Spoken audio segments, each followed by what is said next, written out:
Fix the clear start, quick!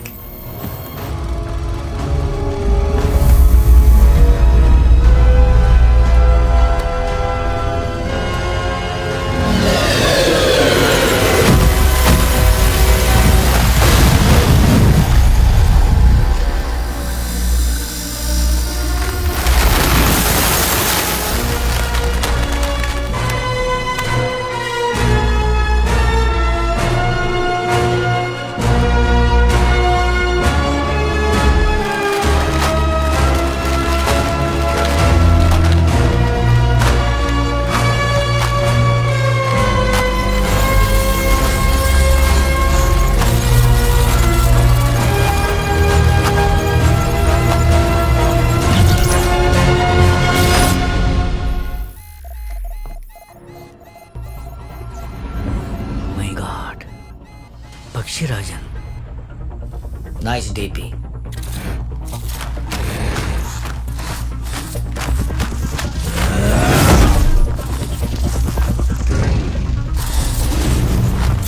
ये मेरे और मनुष्य के बीच की जंग है।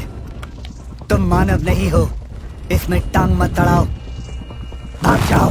भाग जाना मेरे सॉफ्टवेयर में नहीं, मनुष्य नहीं पर लोगों को बचाने के लिए मुझे जगाया गया। तुम्हें खत्म करना है प्राइमरी टास्क।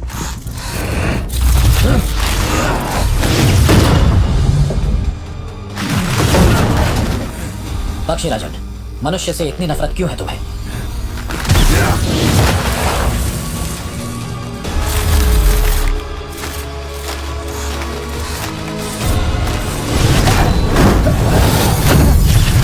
ये सब क्यों कर रहे हो?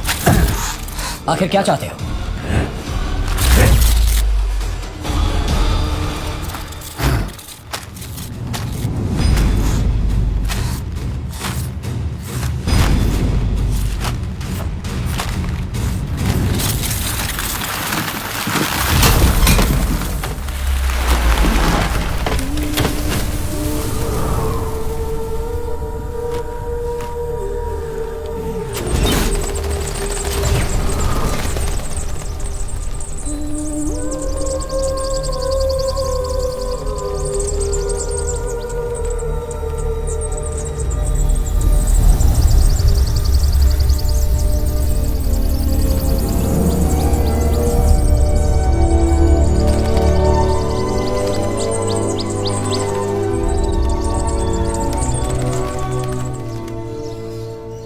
यह है पाइट कुकू।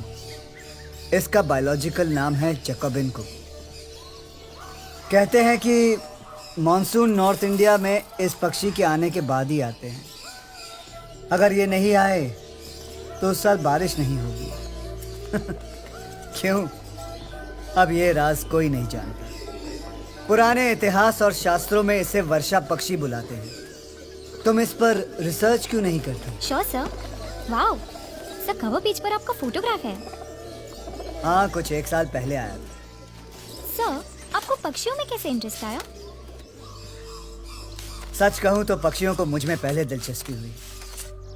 जब पैदा हुआ तो सांस नहीं ले रहा था, बदन नीला पड़ गया। डॉक्टर्स ने जवाब दे दिया था, हमसे बच सकता था उतना, स्टिल बॉर्न। उसे नहीं बचा सके। फॉर्मेलिटीज बची है, डेथ सर्टिफिकेट बनाकर ले जाओ।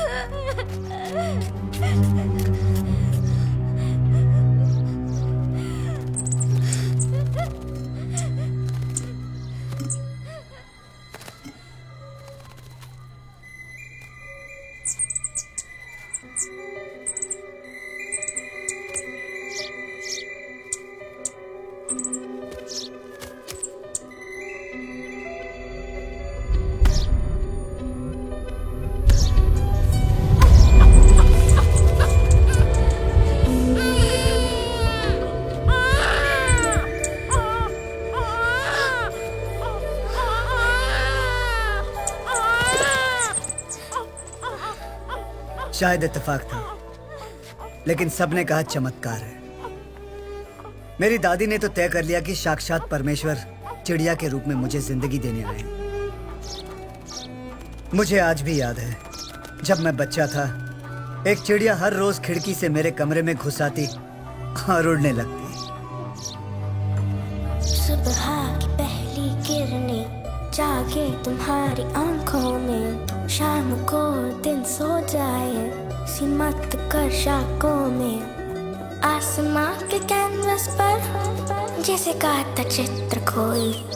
उड़ना मुझे भी सिखला दो और ना ही मेरा मित्र कोई। नन्ही सी जान कि तुम्हारी गूंजे सदा। तभी मैंने फैसला कर लिया कि मेरी जिंदगी सिर्फ पक्षियों के लिए है, बस।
शाख का हर पत्ता तुम्हारा है।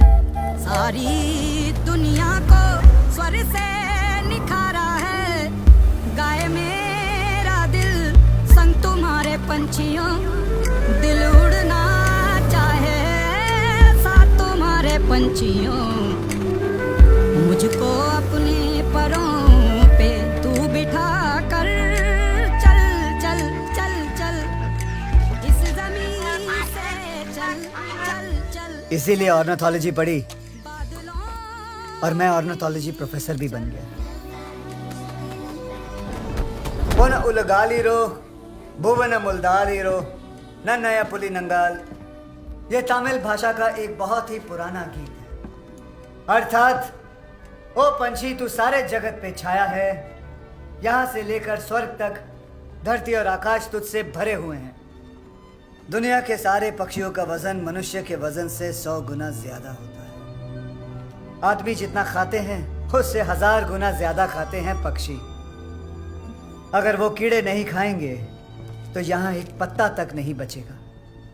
लोगों को खाना नहीं मिलेगा क्योंकि कीड़ों का आंकड़ा पक्षियों से 100 गुना ज्यादा होता है। अगर मनुष्य को जिंदा रहना है तो पक्षियों का जिंदा रहना बहुत जरूरी है।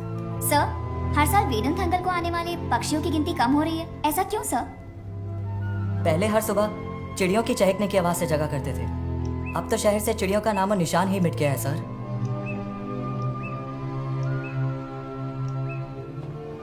1996 में हिंदुस्तान में सेलफोन इंट्रोड्यूस किया गया। उसके बाद से ही पक्षियों की गिनती कम होती चली गई, खास करके चिड़िया की। इसका नाम है आर्टिक टर्न। यह 50 ग्राम का एक छोटा सा पक्षी है। हर साल 12,000 किलोमीटर दूर अपने वेड़नतांगल तक आता है और फिर लौट के चला जाता है। इसके पास मैप या रडार नहीं है। उसके दिमाग में आकाश से दिशा किरणों को पढ़ने की शक्ति है। उससे वो दिशा को पहचान पाता है। ये इस पक्षी की खासियत है। अब हमने सेलफोन टावर से निकलती हुई किरणों को आसमां में भर दिया है। इसे पक्षियों के दिमाग के अंदर की रेखा ग्रहण शक्ति आहिस्ते आहिस्ते खत्म होती जा रही है। वो राह भूल कर खो जाते हैं और उनका विनाश होते जा रहा है। इस रेडिएशन की वजह से पक्षी के अंडे बगैर मांस के कमजोर और नरम हो जाते हैं। पक्षी अंडे सेकने के लिए जैसे ही बैठते हैं तो वो टूट जाते हैं। सच तो यह है कि मानव की भी यही समस्या है। हम के शिकार बनते हैं, कम होती है, बढ़ता है, और इससे ज्यादा डिप्रेशन, स्किज़ोफ्रेनिया, अल्जाइमर, जिससे मानसिक कठिनाइयां बढ़ जाती हैं। सारे सिम्टम्स अब नजर आने लग गए हैं। मिस्टर पक्षीराजन, तो बताइए सोल्यूशन क्या है? सेलफोन्स किसके लिए इस्तेमाल करते हैं ज्यादातर? फिजूल बातों के लिए उसे कंट्रोल करेंगे। इतने सेलफोन्स क्यों, इतने टावर्स किस लिए, उसे कम करेंगे। सेलफोन कौन किस चीज के लिए कितना इस्तेमाल कर सकता है, इसके लिए एक कानून होना चाहिए। पागल हो गया है लगता है। आज के हाई फ्रिक्वेंसी सेलफोन टेक्नोलॉजी के बदले दूसरी टेक्नोलॉजी का पता लगाएंगे। हेलो तब तक इस देश के 90% सेलफोन टावर्स को हम बंद रखेंगे। Hello good idea sir, please excuse me sir, since morning I call sir please. Save bird, save earth. Don't kill, don't kill. Save bird, save bird. Don't kill, don't kill. Save bird, save earth. इन लोगों को और कोई काम नहीं है? सूरज उगते ही कुत्ते, बिल्ली, कौवे, चिड़ियों की वकालत करने के लिए मोर्चा खड़ा कर देते हैं। उनको भगाते क्यों नहीं? मैंने बोला जाने को सर, बोले आपसे मिले बिना नहीं जाएंगे।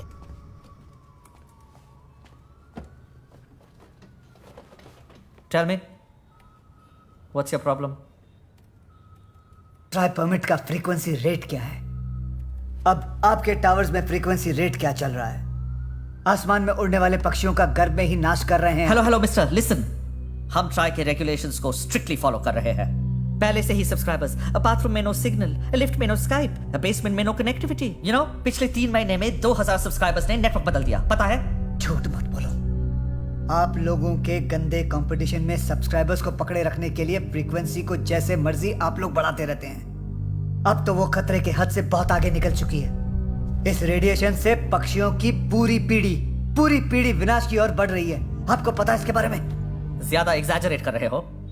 सेलफोन रेडिएशन से ही बर्ड्स का विनाश हो रहा है, इसका कोई साइंटिफिक प्रूफ नहीं है। You know that? ठीक है, तुम आकर अपने सेलफोन टावर के नीचे 24 घंटे खड़े रह के दिखाओ, मैं साबित कर दूंगा। You get out.